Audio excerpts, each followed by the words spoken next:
Hi everyone, it's September 12th and I'm standing here with our Saint Therese because today is the feast day of one of the saints of her community, the Discalced Carmelites, and that's Blessed Mary of Jesus. Blessed Mary of Jesus lived, though in the first years of the reform of the Carmelites, which became the Discalced Carmelites, so she was about 300 years before Saint Therese.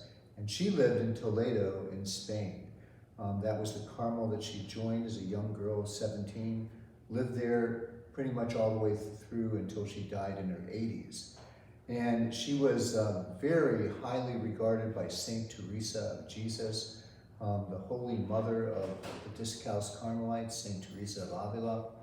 And in fact, when Blessed Mary of Jesus tried to join that community in Toledo, they were initially reluctant because of some ill health issues, but Teresa said, hey, look, if y'all don't take her, send her to Avila, I will take her.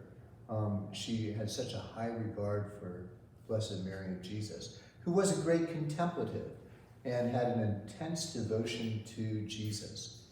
Now, what is a contemplative? A contemplative, of course, is somebody who lives usually a cloistered life of contemplation, but anybody can be called to be a contemplative, even those in the active life. The fact that she was a great contemplative, that her prayer was deep in contemplation of the Lord, and she had an intense devotion of the Lord, those two things go together, because if we want to have ourselves a real intense relationship with the Lord, it only comes through setting aside that special time of contemplation frequently, if not each day, to just be with the Lord, to contemplate Him, to think about Him, to expose ourselves to Him in the Gospels, and to read the Gospels over and over again, and to contemplate that, to look upon Jesus in the Gospel and in our heart.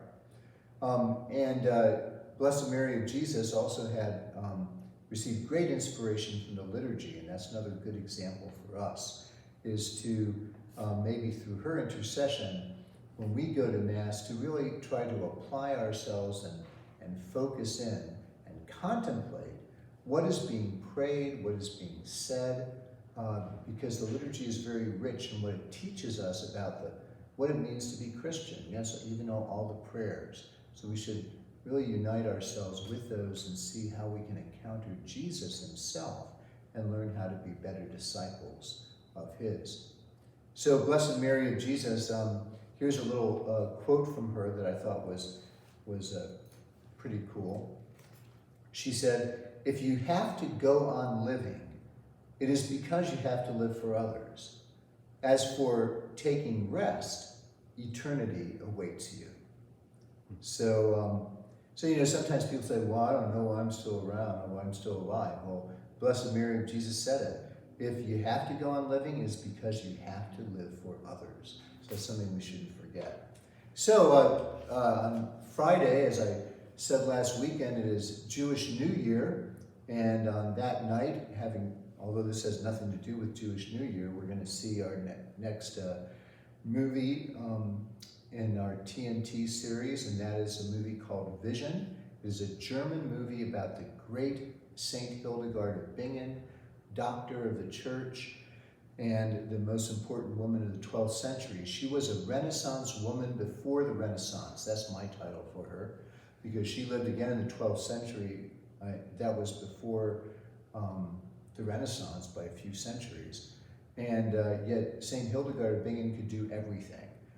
She was not only the abbess of a large and thriving community of Benedictine women, but she was a composer, a dramatist, a poet, a theologian, a visionary, a natural scientist, and natural healer, among many other things. Her feast day is next Sunday, the 17th of September. So this Friday on the 15th of September, that will be our feature for Theater and Theology, a great German movie about her. So, I'll see y'all in church.